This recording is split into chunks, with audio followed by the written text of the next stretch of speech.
there, welcome back to BDB and welcome to the October update for the Deck of Panning Project Pan collab. This project was started by Emily and Max. She was inspired by a booktuber whose name completely eludes me at this moment to start this project. I will refer you to her video for an idea of the rules, how to play. I know we're getting closer to the end of the year, so a lot of people are probably thinking about what projects they want to do next year, and if you are interested in this one, I would totally recommend it. I've had a lot of fun with it this year. Now, as per usual, I've been working on 5 products for the last month. 2 of them will be staying in for another round. 3 of them will be rolling out. Let's start by talking about a product that I actually can't show you today. It is sitting upside down in my shower, and there's going to be water all over my little office if I try to take it out. This is a 1 ounce size of a scalp treatment that has some tea tree oil in it. I would guess around 3 uses left. I have a little bit less than a quarter of the product left. I started out last month with a little bit more than half of the product left, so I've definitely been making some good progress on it. I've been using it right about once a week. I actually used it last night, and I don't know what my hair's doing, but I do think that it does a nice job of cleansing my scalp. However, I'll be really excited to have it done because I have too many hair products. It's a little out of control. The other product that will not be rolling out this month is from Sinful Colors. Like the tea tree oil scalp treatment, I just rolled this one in the last month as well. My goal with this deep brown nail polish with a lot of silver glitter in it is to use it 5 times. I'm currently sitting at 2 uses. This is a beautiful shade. I don't think it will be a difficult shade at all to wear through late October and November, so I think that I will have this rolled out by the next update, but it is staying with me for another month and 3 more uses. Also, it might be good to tell you what this product is. This is from Sinful Colors. It is their Essentials Polish in Smoky Palo Santo. This is a scented polish. I always use top coat, and I don't sniff my nail polish as a general rule, so I can't smell it, but supposedly it smells like Palo Santo. Also 3 products that I will be rolling out this month. The first I've had in since the August update, I believe. This is from e.l.f. Oh, you know what? I've had this in since the July update because I didn't do an update in August. This is from e.l.f. This is their Tone Adjusting Face Primer. It is a green primer, and it really does come out green. Let me show you. Just trying to get a tiny little dot there, but it is this kind of off-putting yellow-green shade. It does blend in pretty well. I have to be careful to blend it in really well, or else I can still see a green cast, but once it's in, it looks pretty good. I don't think it does a ton to correct, but it does a little bit. I used this on my chin. My goal was to use it 10 times. I have exceeded that. I think I've used it at least 2 or 3 times since I hit my 10 use goal a couple of weeks ago. It's a nice primer.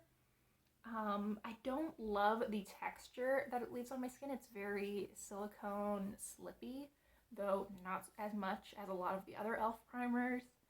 I don't know. I could kind of take or leave this product. I'm sure that I will finish this small size. I think this is only a ½ ounce. Yeah, this is only a 0.47 ounce or 14 ml size, so it shouldn't be a problem to finish this, but I don't think I would repurchase it. This nail polish wants to make a lot of noise, so it's going to be the next one we talk about.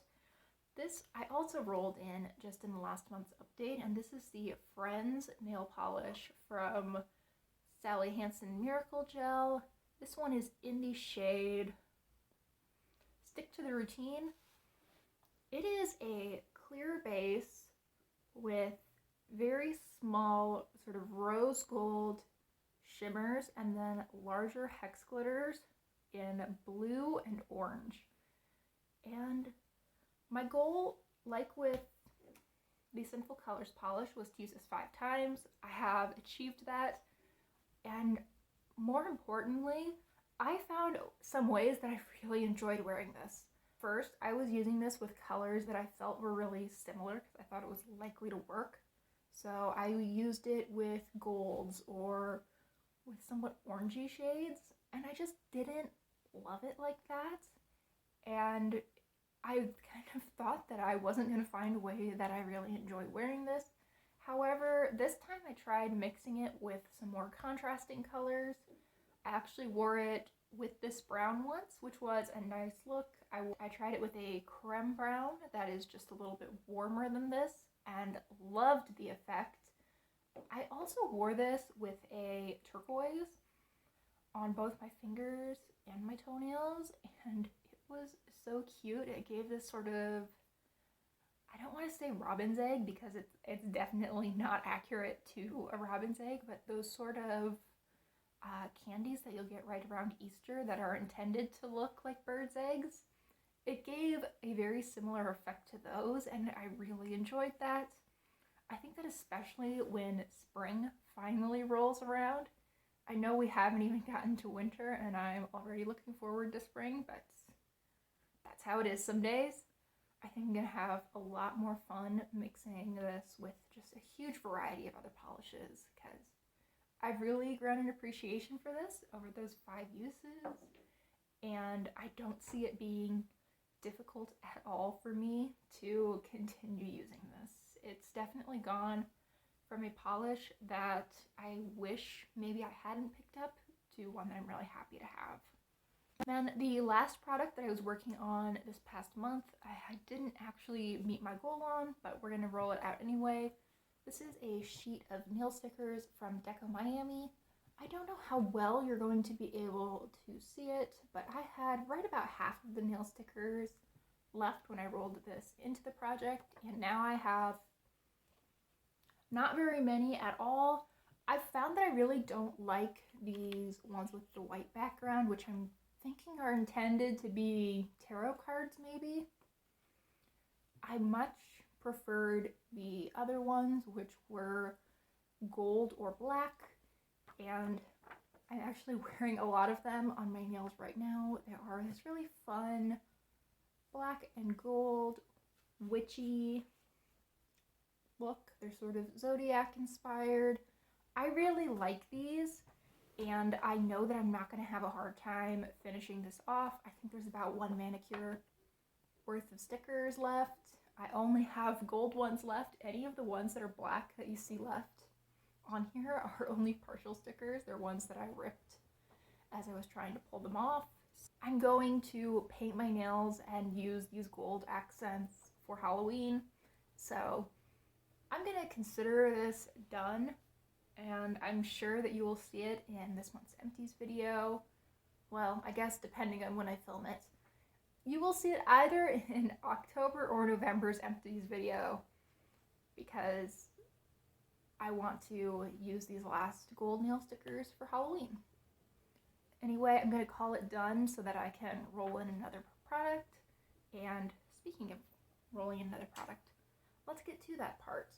The first thing I always do, or at least usually do, is generate numbers between 1 and 53. My deck does not have a joker in it, so this is my workaround. And let's do this. I don't actually know if I generated a number. Okay, number 5 is first. I'm generating 3 random numbers. 48, 53 is the joker if I didn't say so already. And then 39. So no joker this time around. Let's move to the cards. All right, my deck is shuffled. Let's cut. Right here, and the 3 at the top are the 3 of spades, the ace of diamonds. I don't remember what the ace is. and the ace of clubs. Well, I guess I'm going to be finding out what the aces are. Let me pull that up. So, a red ace is a pick your space. So, I'll need to look at the rest of the spaces and figure out which one I want. A black ace is add another product, which means I'll need to draw 2 more cards, I think. Yes. And then the 3 of spades is an out of control category. That's all of my makeup. Not really. I'm in control in like base products. I know. Okay. 2 more cards because I need a replacement for the black ace, I think, and then another card for the 6th product. So the 8 of hearts and then the 5 of hearts. Okay.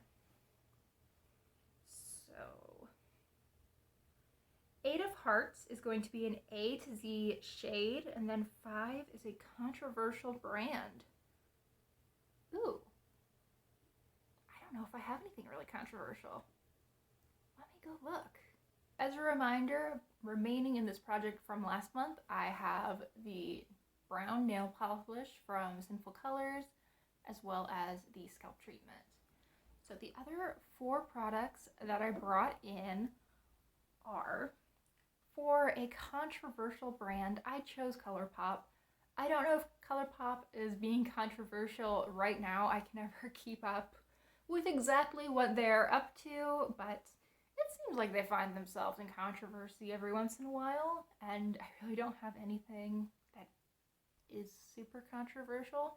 You know, I don't have any Ofra, I don't have any Juvia's Place, so the good old standbys were not available to me. So anyway, what I chose to work on is this Super Shock from their Hocus Pocus collab round 2. This is the shade To Be Young and Beautiful Again. It is, like I said, Super Shock. It's one of their ultra glitters, and this is a peachy gold shade. It is really pretty. It's a lot smoother than some of the ultra glitters that I've had in the past.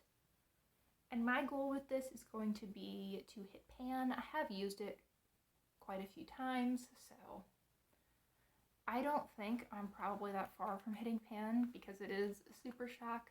I mean, I'm not going to like dig my finger into it. You can absolutely do that with Super Shocks and hit pan on your first use, but we're going to be realistic about this. But here is the shade. It does catch the light in a really pretty way. It's almost a sheer base.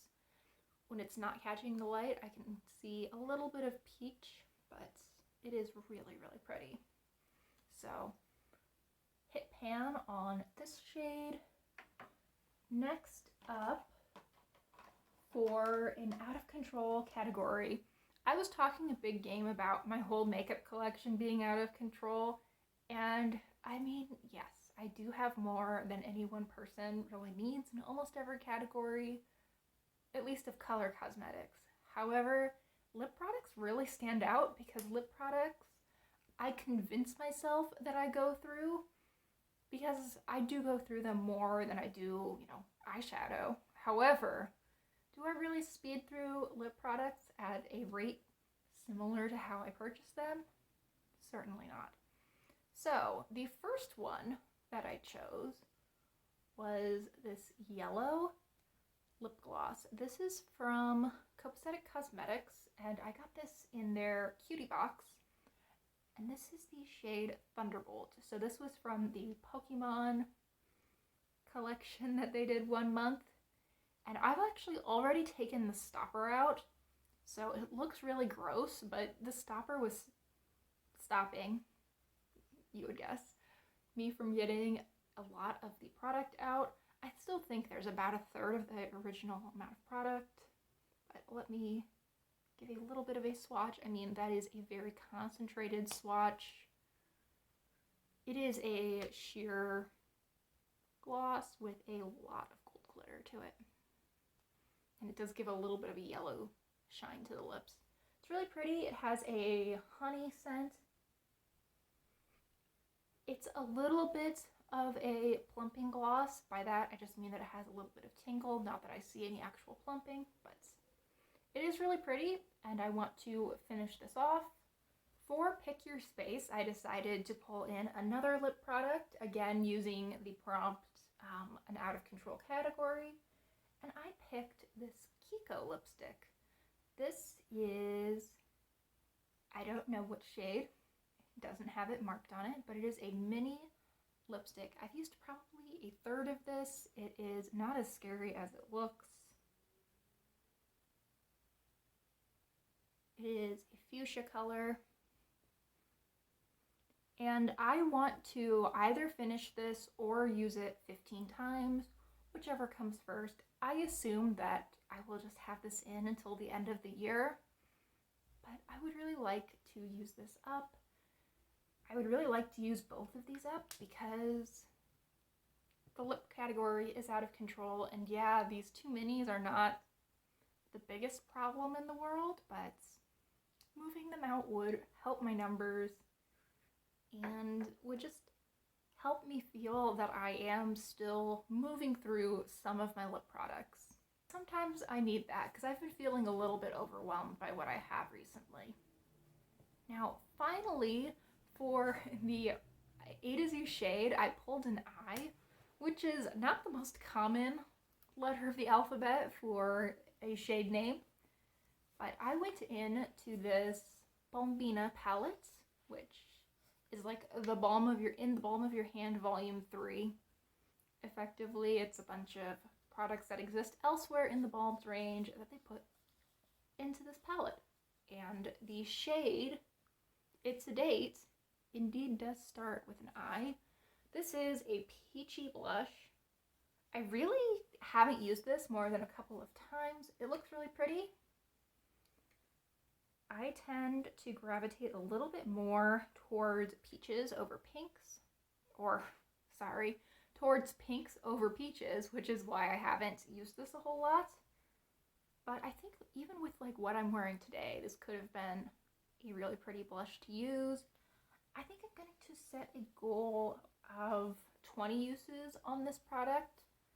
Much like the lipstick, I assume it will just take me until the December update, at which point I will probably end the project for the year and restart back in January. But I think this will be a fun shade to work on. I'm working on a Pure Lisse blush right now that I think this could top really nicely, a liquid blush from Pure Lisse. I think this will go well with it, and I'm excited to finally get some use on it. I bought 3 of the balm palettes. I bought 2 of the balm palettes and Mirror Luminizer all at the same time earlier this year, and I feel like I haven't gotten quite as much use out of any of them as I wish I had. So it'll be good to bring this palette out a little more often. And there we have the update. Thank you so much for watching. I really hope you enjoyed. Please consider liking and subscribing if you did. If you want to see the makeup that I'm wearing, I did film that, and I will have a video linked up in the cards. Thanks again for watching, and I hope I see you all next time. Bye!